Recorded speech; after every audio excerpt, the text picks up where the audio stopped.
Hola amigos, hoy vamos a hacer el examen propuesto en Castilla-La Mancha en la convocatoria de junio de 2021 para el acceso a la universidad, de examen de Matemáticas 2. Comenzamos con el ejercicio número 1, en donde me dan dos matrices de orden 3 cuadradas, A y B, y me piden que calcule el determinante de la traspuesta de A. Bueno, pues calculamos la traspuesta de A, que consiste en trasladar las filas de A columnas en su traspuesta, o las columnas de A filas, y entonces, por ejemplo, la primera fila de A212 se convierte en la primera columna en la traspuesta, la segunda fila 011 se convierte en la segunda columna en la traspuesta, y la tercera fila 101 se convierte en la traspuesta en la tercera columna. Y hacemos el determinante por la regla de Sarrus. El determinante sería 2 por 1 por 1 por la diagonal principal, en principio sería 2, más Sorab 0, 0 por 2, 0, más 1 por 1 por 1, más 1. Y ahora por la diagonal secundaria sería cambiada de signo todo, ¿no? Sería menos 1 por 1 por 2, menos 2, 0 y 0, ya me queda menos 2. Así que el determinante finalmente me queda 1. Y ese es el apartado A, así de sencillo. También podríamos haber hecho el determinante de A, porque el determinante de la traspuesta es igual al determinante de A. Así que si hacemos el determinante de A me tiene que dar el mismo valor, me tiene que dar 1. Pasamos al apartado B. Calcular la matriz X de la ecuación matricial. Bien, aquí tenemos una ecuación que es X por A más 3 por A igual a B. Para despejar, para aislar la X, que es lo que quiero despejar, pues el más 3A que está sumando aquí lo paso restando a la derecha, por tanto me quedaría X por A igual a B menos 3A, y ahora la matriz A que multiplica la X, para quitarla de ahí lo que voy a hacer es multiplicar por la matriz inversa de A, que sé que va a existir, porque el determinante de la traspuesta es 1 y por tanto el determinante de A es 1. Existe matriz inversa porque el determinante de A va a ser distinto de 0. Entonces, lo dicho, multiplico por A menos 1 a la derecha aquí y me queda X. Y lo mismo hago con el miembro de la derecha, multiplicando B menos 3A por el lado de la derecha, ¿no? Entonces, es importante que al multiplicar por una matriz los dos miembros lo hagamos por el mismo lado, porque sabemos que el producto de matrices no es conmutativo. Así que haciéndolo por la derecha en ambos miembros me queda X en la izquierda, con lo cual ya la queda despejado, igual a B menos 3A por la inversa de A. Utilizar siempre paréntesis, porque si no utilizáis los paréntesis podéis dar lugar a la confusión de que la B no está multiplicando a menos 1, y eso es un error bastante grave, ¿no? Bien, y ahora pues expresamos X en función de las matrices que tenemos. Por lo primero que tenemos que calcular es la inversa de A. Para calcular la inversa de A, el primer paso es hallar el determinante. El determinante de A va a ser 1 porque coincide con su traspuesta. Aquí lo que he hecho ha sido multiplicar la propiedad distributiva, que sería B por A menos 1, y 3A por A menos 1 es 3I. Bueno, ya despejo X de ahí. Pues lo que decía, calculo el determinante de A, me va a dar 1, y ahora calculo los pasos sucesivos para hallar la inversa de A. El primer paso sería la matriz adjunta, y para la matriz adjunta ya sabemos lo que hay que hacer. Hay que eliminar, por ejemplo, para el adjunto del 2, eliminar la columna y la fila, y me queda el menor formado por 1, 1, 0, 1, cuyo determinante es 1. 1. Para el elemento 1, pues elimino la fila y la columna para este elemento y me queda 0 por 1, menos 1 por 1, queda menos 1, pero cambiado de signo el adjunto porque está en posición de donde la fila y la columna suman impar. Donde la fila y la columna suman impar, los adjuntos se cambian de signo cuando se calcula el determinante del menor complementario que me queda. Por ejemplo, para el 2 que tengo aquí, que sería la fila 1, columna 3, aquí no cambiaría de signo porque la suma 1 con 3 es par. Eliminando fila y columna me queda 0 por 0, menos 1 por menos 1. Me queda menos 1, entonces queda tal cual, no cambia de signo. Bueno, en las matrices de orden 3 por 3 cambian de signo los adjuntos, cambian de signo los menores complementarios. Cuando al calcular los adjuntos estamos en estas posiciones, en la posición 1, en la posición 1, 2, en la posición 2, 1, en la posición 3, 3, 2 y en la posición 2, 2, 3, que es donde suman impar, ¿no? La fila y la columna. Bien, eso ya lo tenemos que saber hacer. Y Ahora lo que hacemos es hacer la traspuesta de la junta. La traspuesta de la junta es transformar filas en columnas o columnas en filas. Y por último, dividir por el determinante de A. Todos los elementos, dividirlos por el determinante de A. Como el determinante de A es 1, entonces la matriz inversa me coincide con la traspuesta de la junta. Ya tenemos la matriz inversa. Bueno, pues ahora lo único que tenemos que hacer es multiplicar B por lo que por la matriz inversa que acabo de obtener y restarle 3 por la identidad. Entonces quedaría X es igual a B. Copio B del enunciado del problema por A-1, aquí tengo A-1, menos 3 por I. Como la matriz de identidad son unos en la diagonal y 0 en el resto, al multiplicarlo por 3 me aparecen 3 en la diagonal y 0 en el resto. Bueno, pues hago el producto. Primero hago B por A-1 y obtengo esta matriz. Producto ya tampoco me paro en explicar cómo se hace, es filas por columnas y voy obteniendo los distintos elementos de la matriz resultante y hago la resta componente a componente, 0 menos 3, 1 menos 0, 0 menos 0, es decir, aquí va a cambiar solamente la diagonal principal que se va a convertir en menos 3 y menos 2 menos 3 menos 5 y el resto queda como está, aquí la tengo. Bueno, pues eso sería el resultado del primer ejercicio. Pasamos al segundo ejercicio: discutir el sistema de ecuaciones lineales en función del parámetro A y resolverlo razonadamente para A igual a 0 si es posible. Pues empezamos a escribir, para ello escribimos el sistema en forma matricial, en la forma A por X igual a B, que sería escribirlo, aquí lo tenemos de esta forma, donde A es la matriz principal de los coeficientes de las incógnitas, la matriz X es la matriz columna de las incógnitas X y Z, y la matriz B es la matriz columna de los términos independientes, en este caso A más 1, A menos 1, 3. Bueno, pues vamos a aplicar el teorema de Ruiz-Frobenius, para lo cual vamos a calcular el determinante de la matriz principal, que va a depender de A en principio. Entonces el determinante de la matriz principal sería, haciéndolo por la regla de Sarrus, me queda 0 más 1 menos A, 0 más 1 menos A, es decir, 1 menos A, y luego me queda menos 1, que es 1, y menos A, 1 menos A. Me quedaría esto, 1 más 1, 2, 2 menos 2A, queda 2 menos 2A. 2 menos 2A, esto es igual a 0 cuando A es igual a 1. Entonces el caso A igual a 1 es el que me va a generar la casuística que tengo que estudiar para discutir el sistema. Entonces, primer caso, el trivial, más fácil de razonar, es A distinto de 1. En el caso de que A sea distinto de 1, el determinante de A es distinto de 0. Si el determinante de A es distinto de 0, el rango de A es 3, porque hemos encontrado un menor de orden 3 no nulo, que es la propia matriz A, y su orden es 3. Así que el rango de la matriz A es 3, que coincide con la ampliada, porque la ampliada es añadir una columna a una matriz 3×3, se transformaría en una matriz 3×4, el rango lo puede ser mayor, evidentemente, porque para ser 4 tendríamos que tener menores de orden 4, y ahí no los vamos a tener. Y el menor de orden 3 que me garantiza que el rango de la ampliada sea 3 es la propia matriz A, que ya hemos comprobado que tiene determinante distinto de 0.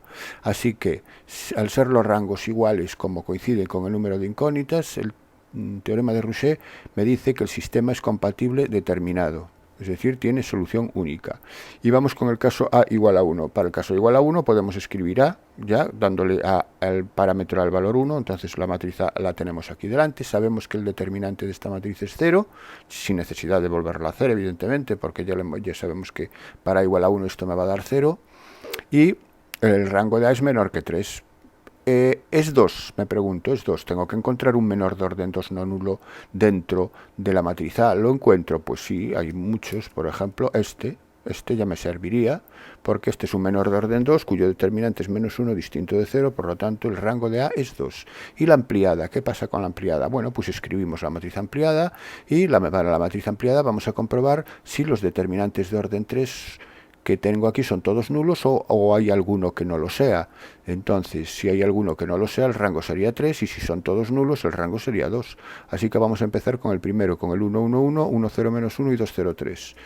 Si hacemos el 1, 1, 1, 1, 0, menos 1 y 2, 0, 3, hacemos este determinante. Si lo hacemos por los adjuntos de la segunda fila, me va a quedar 1 por su adjunto, que es 3, más 2, 5, cambiado de signo, porque en esta posición cambia de signo, es menos 5. El determinante da menos 5, que es distinto de 0.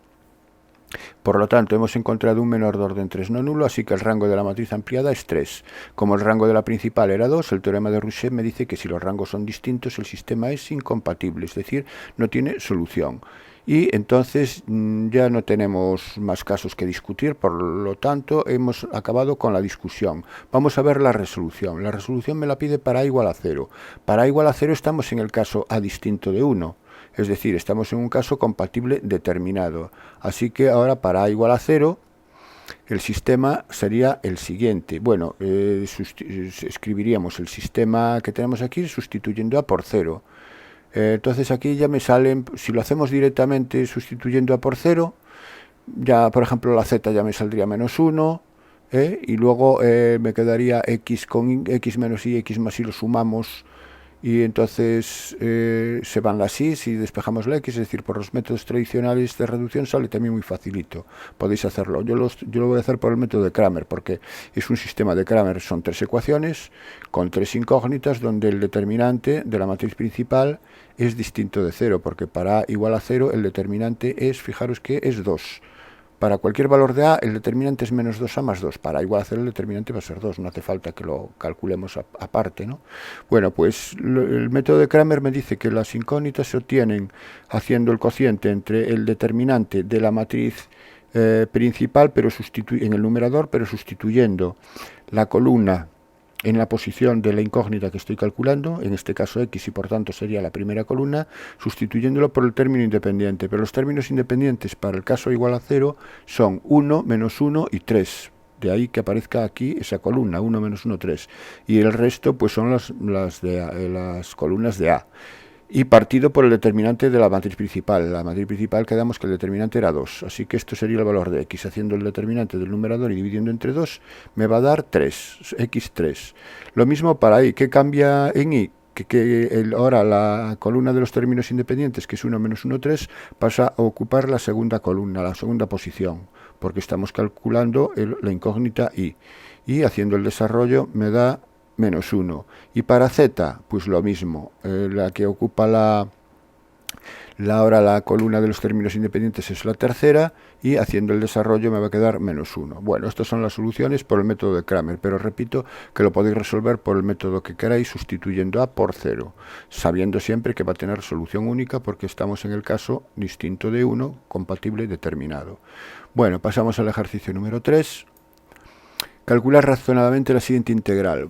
Y me sugieren que haga el cambio de variable e elevado a x igual a t. Bueno, pues si hacemos el cambio de variable e elevado a x igual a t, lo que tenemos que hacer ahora es derivar con respecto a x la expresión e elevado a x y con respecto a t la expresión t. La derivada de elevado a x es elevado a x respecto de x y la derivada de t es 1 respecto de t. Despejamos la diferencial de x y diferencial de x es diferencial de t partido por elevado a x. Bueno, pues vamos a la cambio de variable y me queda integral de 2 partido por 3 más elevado a x, pero elevado a x quedamos que es t y la diferencial de x es diferencial de t partido por elevado a x. Como el elevado a x es t, me queda diferencial de t partido por t. Este 3 más t por esta t que está multiplicando en el denominador, ya hago el producto, indico el producto, me queda 2 por t más 3, y entonces tengo un cociente en realidad son polinomios. Esto es una constante, el 2 es una constante y el denominador sería un polinomio de grado 2, pero ya está factorizado. Lo voy a dejar factorizado porque voy a expresar este cociente como suma de dos cocientes más simples, donde los denominadores son cada uno de los factores que componen la factorización, en este caso t y t más 3, y los numeradores son dos constantes llamadas coeficientes indeterminados, que son los que tengo que averiguar. Para averiguarlo, lo que hago es hacer esta suma, mínimo común múltiplo de los denominadores t por t más 3, tiene que coincidir evidentemente los denominadores al principio y al final, y el numerador me quedaría a por t más 3 más b por t. Si los cocientes son iguales y los denominadores son iguales, eso quiere decir que los numeradores son iguales, entonces igualo los numeradores. Y para calcular a y b, le doy valores a t, por ejemplo, le doy los valores que me anulan los paréntesis, en este caso que me anule el t más 3, le doy el valor t menos 3, si t es igual a menos 3, aquí esto se anula y queda menos 3 por b igual a 2. Si menos 3 por b es igual a 2, b es igual a menos 2 tercios. Y ahora le doy el valor t igual a 0 para que se anule la b, ¿no? Para que la b desaparezca. Si t es igual a 0, me queda 3a igual a 2. Si 3a es igual a 2, a es igual a 2 tercios. Bien, pues entonces la integral que yo estoy buscando es volvemos aquí al principio, llegamos hasta este punto, partimos de ese punto, es la integral de 2 tercios partido por 3 más 3, que sería... aquí lo tengo al revés. Creo que me he equivocado. Aquí es al revés. Es menos aquí y más aquí, porque el coeficiente de donde el denominador esté solamente era a. Y a es 2 tercios. No, está bien, perdón, está bien. Queda 2 tercios integral de 1 partido por t, correcto, menos 2 tercios integral de 1 partido por t más 3, porque es la integral de la suma, que es la suma de las integrales, ¿bien? Y estas integrales ya son inmediatas, porque la integral de 1 partido por t es el logaritmo neperiano de t, y la integral de 1 partido por t más 3 es el logaritmo de t más 3, así que me queda 2 tercios logaritmo de t menos 2 tercios logaritmo de t más 3 más la constante de integración. Volviendo a la x, es deshacer el cambio de variable. ¿Quién era t? T era elevado a x, entonces me queda 2 tercios logaritmo neperiano de elevado a x. El logaritmo neperiano de elevado a x es x, entonces queda 2 tercios de x. Y aquí me quedaría 2 tercios de e elevado a x más 3, más la constante. Bueno, y este sería el resultado de la integral. Vamos ahora a hacer la integral del apartado B, que es un cociente de polinomios donde el denominador ahora no tiene raíces, porque x al cuadrado sería más 3 igual a 0, no tiene raíces reales. Así que esto hay que hacerlo de la siguiente manera. Hay que descomponerlo en una suma de 2, donde el numerador es menos x partido por x cuadrado más 3, más 1 partido por x al cuadrado más 3. Bien, este es en principio esta descomposición. Y ahora sabemos que si tenemos la integral de un cociente donde en el numerador está la derivada del denominador, eso sería el logaritmo del denominador. Pero la derivada de x al cuadrado más 3 es 2x, entonces aquí tengo un menos x. ¿Cómo hago para obtener el 2x en el numerador? Pues muy fácil, el menos lo saco para afuera, multiplico por 2 aquí dentro y divido por 2 fuera, obteniendo lo mismo, ¿no? Es decir, que sería menos un medio, divido por 2 y multiplico por 2 el numerador. De esta manera obtengo la misma igualdad, tengo lo mismo, pero con la derivada del denominador en el numerador, con lo cual esta integral ya sería inmediata. Y aquí buscaría el arco tangente. El arco tangente, recordar que la derivada del arco tangente es 1 partido por x al cuadrado más 1. Aquí tengo x al cuadrado más 3. Entonces, ¿cómo tengo un 1 donde está el 3? Pues dividiendo por 3. Pero si divido el denominador por 3, también tengo que dividir el numerador. Así que me quedaría un tercio, que sería para dividiendo el numerador, y luego lo saco fuera. Integral de 1 partido por, y al dividir por 3, el 3 entre 3, 1, pero al dividir x al cuadrado entre 3, como lo tengo que meter dentro del cuadrado, pues sería raíz de 3, para que me entre dentro del cuadrado todo, ¿no? Así, si yo desarrollo este cuadrado, quedaría x al cuadrado partido por 3, que es lo que he hecho, dividir por 3. Entonces esto es un medio logaritmo neperiano de x al cuadrado más 3. Eso sería menos un medio logaritmo de x al cuadrado más 3. Y esto es un tercio arco tangente de lo que está elevado al cuadrado, que es x partido por raíz de 3, pero que hay que multiplicarlo por raíz de 3 porque la derivada de este paréntesis es 1 partido por raíz de 3. Y esa derivada lo que sale es... sale dividiendo porque es una integral, entonces sería dividir por 1 partido por raíz de 3 es lo mismo que multiplicar por raíz de 3, de ahí que aparezca esta raíz de 3 ahí multiplicando. Si no, en último término, si no veis estos cambios, esto que acabo de decir, hacer un cambio de variable y llamarle t a x partido por raíz de 3 para que os salga ya esta expresión perfectamente determinada con el raíz de 3 multiplicando. Bueno, pasamos al siguiente ejercicio, que es un ejercicio de geometría. Me dan un punto y una recta y calcular la distancia del punto a la recta. Bueno, ¿cómo se calcula la distancia de un punto a una recta? Es decir, la situación es esta, tengo un punto y una recta. La recta, al tener la ecuación de la recta, tengo otro punto del Q, por ejemplo, Q, ¿quién sería? Q sería el punto menos 1, 0, 1, sería un punto de la recta, cualquiera, en este caso este, y tengo el vector director de la recta, que es el 1, 1, menos 1. Bien, pues para ver la distancia del punto de la recta va a ser este valor de h que tengo aquí. ¿Cómo se calcula el valor de h? Pues esta sería la forma teórica de explicarlo. se coge el vector QP, que va de Q a P, y aquí se forma un triángulo rectángulo, ¿no? Este triángulo rectángulo tiene este ángulo aquí, alfa, que es el ángulo que forman el vector QP con el vector director de la recta. Este sería el vector director de la recta. Y el seno de este ángulo es el cateto opuesto, que es H, partido por la hipotenusa, que es el módulo del vector QP. Es decir, vamos a escribirlo. El seno de este ángulo, voy a llamarle alfa a este ángulo, es cateto opuesto, H, partido por hipotenusa. Pero la hipotenusa, repito, es el módulo del vector QP, de donde despejo H, que es lo que yo quiero averiguar, que es la distancia, es el módulo de QP por el seno de alfa. Ahora bien, si lo que voy a hacer es multiplicar por el módulo de VR y dividir por el módulo de VR, con lo cual esta igualdad no se modifica, porque es como si multiplicara por 1, ¿no? Pero el módulo de un vector por el módulo del otro, por el seno del ángulo alfa, y además el seno del ángulo alfa es el ángulo que forman esos dos vectores, esto que he escrito aquí es el módulo del producto vectorial de los dos vectores, por definición de producto vectorial. Entonces esto sería el módulo del producto vectorial de esos dos vectores partido por el módulo del vector director de R. Esta es la fórmula que me va a permitir calcular la distancia de un punto a una recta. Bien, si es esta fórmula ya la aplico directamente, si no la acabo de deducir para ver qué es lo que tengo que hacer. Bueno, pues entonces tengo que calcular el vector QP, el vector VR y hacer esta operación. Así que vamos con el vector QP. Como Q era el menos 1, 0, 1, tal y como hemos dicho, el vector QP son las coordenadas de P menos las coordenadas de Q. P sería 1 menos menos 1, 2. 0 menos 0, 0 y 1 menos 1, 0. Así que el vector QP es el vector 2, 0, 0. Y el vector director de la recta es el 1, 1 menos 1. Y voy a hacer el producto vectorial. Entonces el producto vectorial, lo indico aquí, es el desarrollo de este determinante con el IJK.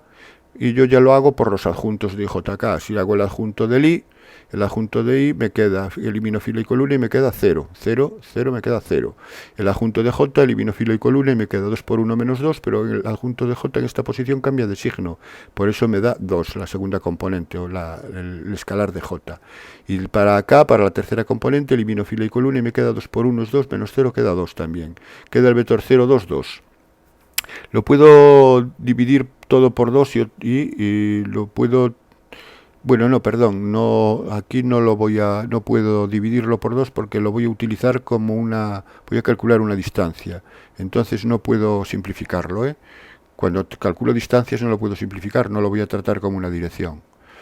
Bien, pues entonces ahora hacemos el módulo del producto vectorial, y el módulo del producto vectorial es la raíz cuadrada de 8, porque es la raíz cuadrada de 2 al cuadrado más 2 al cuadrado, y el módulo del vector director de la recta es la raíz cuadrada de 3.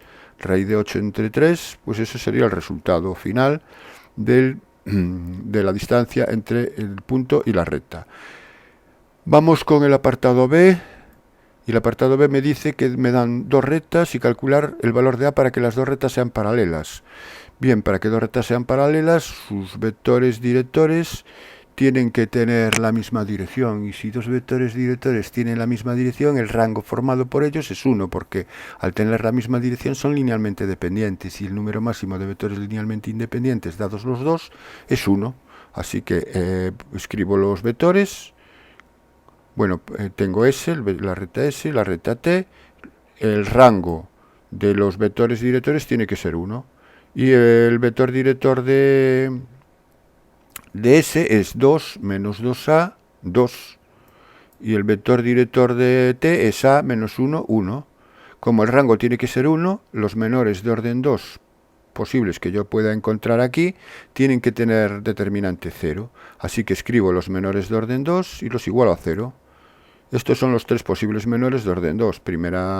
Cojo las dos primeras columnas, sería el primer menor. La primera columna con la tercera y la segunda columna con la tercera. Ya cubro todas las posibilidades. Bueno, pues para que esto sea 0 tiene que ocurrir, hago los determinantes, los igualo a 0 y obtengo estas ecuaciones. ¿Y para qué valor de A se anula la primera? Pues la primera se anula para A igual a más menos 1. la segunda se anula para A igual a 1 y la tercera se anula para A igual a 1. ¿Hay algún valor de A para el que se anulen los tres? Pues sí, está claro que hay un valor de A para el que se anulan todos, que es A igual a 1. Esa es la solución a mi problema. Para A igual a 1, las rectas tienen la misma dirección. Ahora, claro, aquí hay un problema, que también si las rectas son iguales, si las rectas son coincidentes, también tiene la misma dirección. A valdría 1 también. Y a mí me dice para que las dos rectas sean paralelas. Bueno, pues que A igual a 1 es la condición necesaria. Ya podría dejarlo aquí. Pero si quiero saber cuál es la condición suficiente, pues es que no sean las rectas la misma. Y para que las rectas no sean la misma, lo único que tengo que hacer es que un punto de una no esté en la otra. Si yo cojo un punto de una, por ejemplo, aquí cojo el punto... el punto de S. El punto de S sería el 0, 1, 0.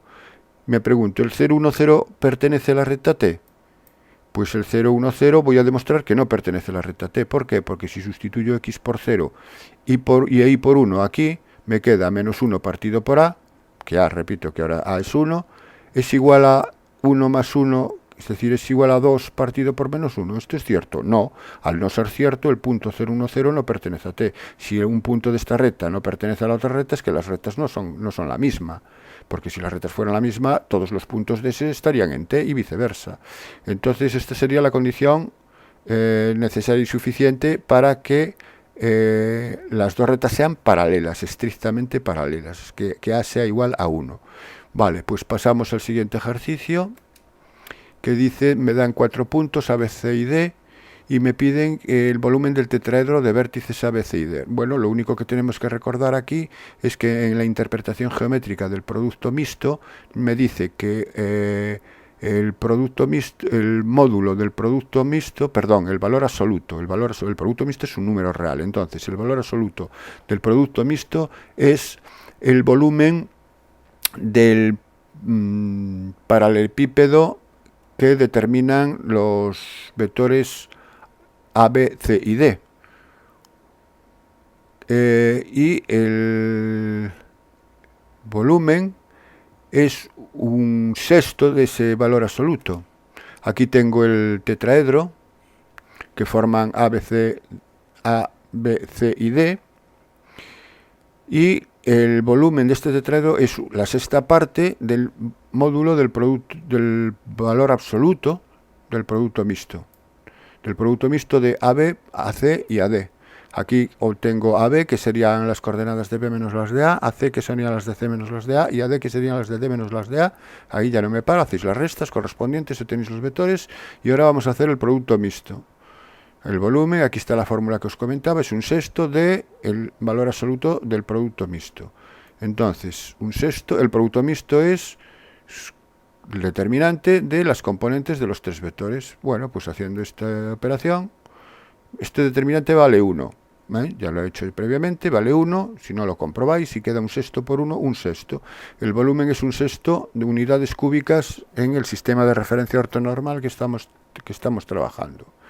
Y el siguiente apartado me dice calcular la ecuación del plano que pasa por los puntos A, B y C y de la recta perpendicular a ese plano que pasa por el punto D. Bueno, pues para calcular la ecuación del plano que pasa por los puntos A, B y C, pues voy a tomar un punto, voy a tomar el punto A y voy a tomar los vectores AB y AC, que son los vectores que me dirigen a ese plano. Así que tomando el punto A, la ecuación del plano es el desarrollo del determinante x menos el punto, en este caso 0, y menos 0, z menos 1. Y ahora los vectores sería, cojo el AB, que es 2, 1, menos 1, y el AC, que es el 1, 1, 0. Previa comprobación de que estos dos vectores son linealmente independientes, y de hecho lo son porque ya vemos que no son proporcionales, ¿no? Tienen distinta dirección. Bueno, pues esto igual a 0, hago el desarrollo por los adjuntos de la primera fila, sería x por su adjunto, es decir, x por 1, x menos y por el menor complementario que se obtiene, que es 1 menos y queda, y z menos 1 por su adjunto, que es 2 menos 1, 1 por z menos 1. Bueno, pues entonces ya me queda en la forma implícita o cartesiana el plano que estoy buscando, que sería este. Y ahora me dicen la recta perpendicular a este plano pasando por el punto D. Pues si la recta es perpendicular al plano, el vector director de la recta es el vector normal del plano. El vector normal del plano es el 1 menos 1, 1 son los coeficientes de x y z respectivamente. Entonces ese es el vector normal, que sería el 1 menos 1, 1, que va a ser el vector director de la recta R. Y el punto es el punto D es el 1, 1, 2, de ahí x menos 1 y menos 1 y z menos 2. Esa es la recta pedida. Bueno, no tiene mayor explicación. Pasamos al ejercicio siguiente. Me dan una función polinómica de grado 3 con dos parámetros a y b, y determinar los valores de a y b para que la gráfica de la función pase por el punto 1, 2 y la pendiente de la recta tangente a la gráfica de la función en ese punto sea 1. Bueno, me piden dos valores de dos parámetros a y b, por lo tanto necesito dos condiciones. Y la primera condición es que la función pase por el punto 1, 2. Eso quiere decir que f de 1 tiene que ser 2. Y la siguiente condición me dice que la pendiente de la tangente a la gráfica es 1. La pendiente de la tangente es la derivada. Recordar siempre eso, la pendiente de la recta tangente a la gráfica es la derivada en el punto. Entonces f' de 1, el punto es en el 1, 2, f' de 1 tiene que ser igual a 1, que es la pendiente. Entonces estas son las dos condiciones del problema, f de 1 igual a 2 y f' de 1 igual a 1. Como hablamos aquí de la derivada, necesito la derivada de la función, y si f de x es esta función, f' de x es 3ax cuadrado menos 4x menos 1, es su derivada. Bueno, pues entonces ahora sustituyo estas condiciones en las expresiones correspondientes. F de 1 igual a 2, sustituyo un 1 en la función y me queda a menos 2 menos 1 más b igual a 2. A menos 2 menos 1 más b igual a 2. Y la derivada en 1 sería 3a menos 4 menos 1. 3a menos 4 menos 1 es igual a 1. De esta me queda que a más b es igual, este de menos 3 pasa sumando al 2, queda 5. Y aquí me queda que 3a es igual a 6. De donde aquí ya puedo despejar a. A es 6 entre 3, 2, y ahora sí ya vale 2, voy arriba, y queda que b es 5 menos 2, que es 3. Pues ya tengo a y b, ya tengo la solución del... Y ahora vamos con el apartado B. El apartado B me da ahora una nueva función que es definida a trozos, me da un polinomio para los x menores que 0, una exponencial para los mayores o iguales que 0, con a y b perteneciente a R, determinar razonadamente los valores de a y b para que la función sea continua y derivable en x igual a 0. Para que sea continua en x igual a 0, f de 0 tiene que ser igual al límite cuando x tiende a 0 de la función. ¿Y quién es f de 0? F de 0 se calcula aquí en la expresión b elevado a x, es donde toma la imagen, ¿no? Sería b por e elevado a 0. Ahora, e elevado a 0 es 1. b por 1 es b. Esa sería la imagen del 0. ¿Y quién es el límite cuando x tiende a 0? Cuando x tiende a 0 hay que distinguir cuando lo hace por la izquierda o cuando lo hace por la derecha. Cuando lo hace por la izquierda toma esta expresión, si x vale 0 me queda 1. Y cuando lo hace por la derecha toma esta expresión, me queda b. Como para que sea continua, el límite tiene que coincidir con la imagen. Entonces, para que el límite sea b, b tiene que ser igual a 1. Así que eso, ya tengo la primera condición, ya la primera incógnita, el primer parámetro calculado, b igual a 1. Y ahora me dice para que sea derivable. Bueno, pues vamos a hacer la derivada. La derivada va a ser, ahora ya b igual a 1, porque para que sea derivable en 0 tiene que ser previamente continua en 0. Y para que fuera continua en 0, b valía 1. Así que ya donde aparece b ya pongo 1. Hago la derivada. Bueno, primero pongo f con b igual a 1 y derivo. Y al derivar, la derivada de la izquierda es 2x menos a, para x menor que 0, y para x mayor que 0 es elevado a x. Aquí ya podría poner mayor o igual que 0 porque voy a suponer que es derivable en 0. Bueno, y para que sea derivable en 0, ¿qué tiene que ocurrir? Tiene que ocurrir que la derivada por la izquierda, que es cuando x es menor que 0, sea igual a la derivada por la derecha. Y la derivada por la izquierda es sustituir 2x menos a por 0, y al sustituir 2x menos a por x igual a 0 me queda menos a. Y la derivada por la derecha es sustituir elevado a x, que es la derivada, por 0, y me queda 1. Así que menos a tiene que ser igual a 1, por lo tanto a tiene que ser igual a menos 1. Y si a es igual a menos 1, entonces aquí sería que la derivada sería 2x más 1, y para x menor que 0, y elevado a x si x es mayor o igual que 0. Eso sería la derivada. Y aquí ya puedo meter el 0 porque en este caso la función coincide. es derivable en 0, es decir, coinciden por la izquierda y por la derecha. Entonces ya tengo el problema resuelto. Pasamos al ejercicio número 7, calcular razonadamente el siguiente límite. Bien, pues vamos allá. Límite cuando x tiende a 2 de e elevado a x menos 2 menos 1 partido por 2x menos 4. Si sustituimos x por 2 me queda elevado a 0, que es 1, menos 1, 0 en el numerador y 0 en el denominador. Es una indeterminación del tipo 0 partido por 0 a la que puedo aplicar la regla del L'Hopital ya directamente. Y me queda el límite cuando x tiende a 2. Recordar que la regla del L'Hopital es que el límite coincide con el límite de la derivada del numerador partido por la derivada del denominador. Nunca la derivada del cociente. Esto no voy a derivar un cociente, voy a derivar por separado el numerador y por separado el denominador. Me quedaría límite cuando x tiende a 2 de derivada de elevado a x menos 2 menos 1 es elevado a x menos 2, porque la derivada de menos 1 es 0, y la derivada de 2x menos 4 es 2. ¿Vale? Cuando x tiende a 2, ahora el numerador me tiende a x elevado a 0, que sería 1, 1 partido por 2, sería 1 medio, pues ya está, así de sencillo. El apartado A muy fácil, yo tengo un punto con nada, con una línea y dos expresiones. Y el apartado B me dice, dada esta función, definida a trozos, 3 trozos, me dice determinar su dominio y estudiar su continuidad. Bueno, para los menores que 1, el dominio es un polinomio todo R, y por tanto para los menores que 1 en particular está definida, no hay problema ninguno para los menores que 1. Entre 1 y 3, entre 1 y 3 es un cociente. Los problemas de los cocientes, ¿dónde surgen? Cuando se anula el denominador. Y aquí el denominador se anula para x igual a 2, y 2 está entre 1 y 3. Por lo tanto, el 2 hay que quitarlo del dominio, es decir, el 2 no tiene imagen, así que el 2 fuera del dominio. En el resto no hay problema.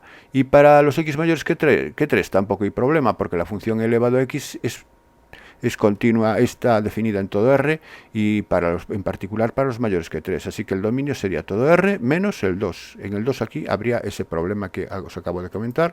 Por lo tanto, dominio todo R menos el 2. Su continuidad, pues la continuidad aquí está claro que en el 2 no va a ser continua porque no está definida, f de 2 no existe, pero aparte de eso hay que ver qué ocurre en los puntos donde cambia la función. Ahí puede haber saltos, puede haber ruptura en la continuidad. Entonces empezamos con la continuidad en x igual a 1. Entonces en x igual a 1 lo de siempre, calculamos f de 1, donde toma imágenes el 1. El 1 toma imágenes en la segunda expresión, en esta sería, aquí está, x mayor o igual que 1, sería 2 por 1 es 2, 2 menos 1, 1, y 1 menos 2 menos 1, 1 entre menos 1, menos 1, eso sería la imagen. Y ahora el límite cuando x tiende a 1, por la izquierda, pues por la izquierda es menos 1, porque queda es menos 1 al cuadrado es 1, menos 2 menos 1, y por la derecha eres menos 1 también. Así que aquí me coincide el límite con la imagen. Si me coincide el límite con la imagen, quiere decir que la función es continua en x igual a 1. Entonces es continua, no hay problema. Vamos entonces con el 3. Y con el 3, f de 3. ¿Quién es f de 3? F de 3 es 6 menos 1, 5, partido por 3 menos 2, 1, 5. F de 3 es 5. Límite por la izquierda, 5. Y por la derecha, que es este, el límite por la derecha es 2 por e elevado a 3, 2 por e al cubo. Entonces, como los límites son distintos, 2e al cubo y 5 son distintos, aquí hay una discontinuidad. Hay una discontinuidad de salto finito, porque el límite por la derecha y el límite por la izquierda son dos números reales finitos, así que esto es una discontinuidad de salto finito, cuyo salto es el valor absoluto de la diferencia entre ellos. Y luego está el 0, en el 0, ¿por qué era discontinua? Era discontinua porque no existía la imagen, y además el límite cuando x tiende a 2 de la función es el límite cuando x tiende a 2 por la izquierda, cuando x tiende a 2 por la izquierda y por la derecha, es igual porque está en el 2, está aquí en medio. El límite es 3 partido por 0. Sustituimos x por 2, me queda 3 partido por 0, es infinito. Entonces es una discontinuidad de salto infinito, porque los límites me van al infinito. Encuentro los límites infinitos. Bueno, pues entonces no es continua ahí. Bueno, pues eso sería el ejercicio número 7. Pasamos al siguiente ejercicio. Este ejercicio lo voy a descomponer en dos, en el apartado A y el apartado B, porque tienen un enunciado muy largo y entonces no me cabe aquí, pero bueno, vamos a leerlo. Se sabe que el 20% de los usuarios, a ver si lo tengo ya compuesto a continuación. Sí, aquí. El apartado dice, se sabe que el 20% de los usuarios de una red social nunca comparte fotografías, mientras que el otro 80% sí que lo hace. Además de los usuarios que no comparten fotografías, el 50% ha comentado alguna vez una fotografía de alguno de sus contactos. Bueno, aquí se están estudiando dos variables, el que si comparten o no comparten las fotografías, y luego dentro de esas situaciones si han comentado alguna fotografía de sus contactos o no. Entonces este es el típico ejercicio de probabilidad que se puede hacer por árbol y aplicando el teorema de la probabilidad total y la regla y el teorema de Bayes. Entonces el árbol sería elijo al azar elegimos un usuario de esta red social al azar. Si elegimos un usuario al azar puede ocurrir dos cosas. Puede ocurrir que haya compartido las fotografías, es decir, C, o que no las comparta, contrario de C. Voy a llamarle C que comparta las fotografías, contrario de C que no las comparta. ¿Con qué probabilidad? Bueno, pues me dice que el 20% nunca las comparte. Entonces el 0,2 estaría en la rama de que no comparte. Sería 0,2 aquí y aquí sería 0,8 porque la suma tiene que dar 1. Ahora me dice, de los usuarios que no comparten, que serían estos de aquí, el 50% ha comentado alguna vez una fotografía de sus contactos. Es decir, que los sucesos consiguientes o consecuentes a estos serían que comenten o no comenten. Yo le voy a llamar a que comenten, que las comenten, y a contrario que no las comenten. Entonces me dice que el 50% de los que no comparten, repito, aquí, en los no compartidos, y el 50% ha comentado. Entonces aquí en esta rama sería 0,5. Y me dice que de los usuarios que comparten fotografías, de los C, de los que están aquí, el 90% ha comentado, y aquí sería 0,9. Bien, si quiero completar, aquí sería 0,1 y aquí sería 0,5. Me dice, si elijo uno al azar, un usuario al azar, ¿qué probabilidad hay de que haya comentado alguna vez una fotografía de algunos de sus contactos? Es decir, ¿cuál es la probabilidad de que se verifique el suceso A? Pero el suceso A se puede verificar desde los que comparten o desde los que no comparten.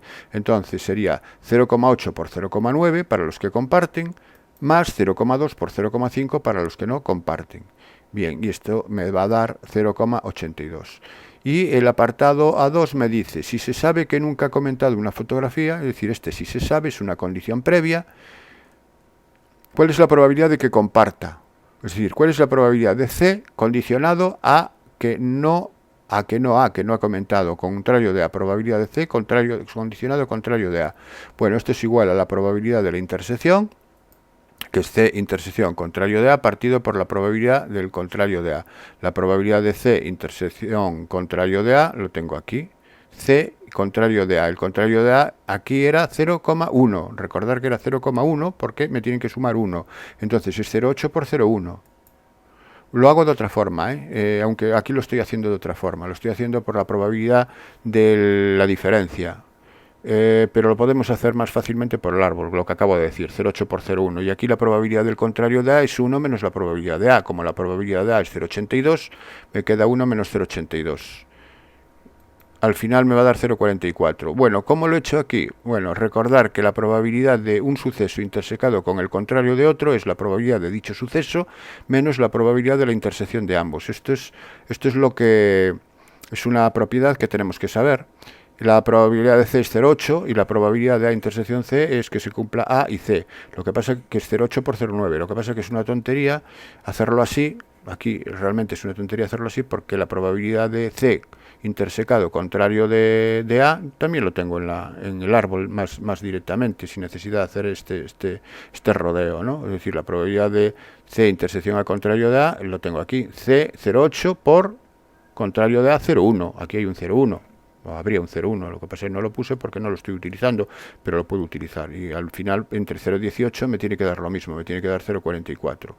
Bueno, pues dicho esto, creo que se acabó No, me queda el apartado, el otro, el B, sí, me queda, dice, un algoritmo de reconocimiento facial es capaz de identificar de manera correcta el 80% de las personas a partir de sus fotografías.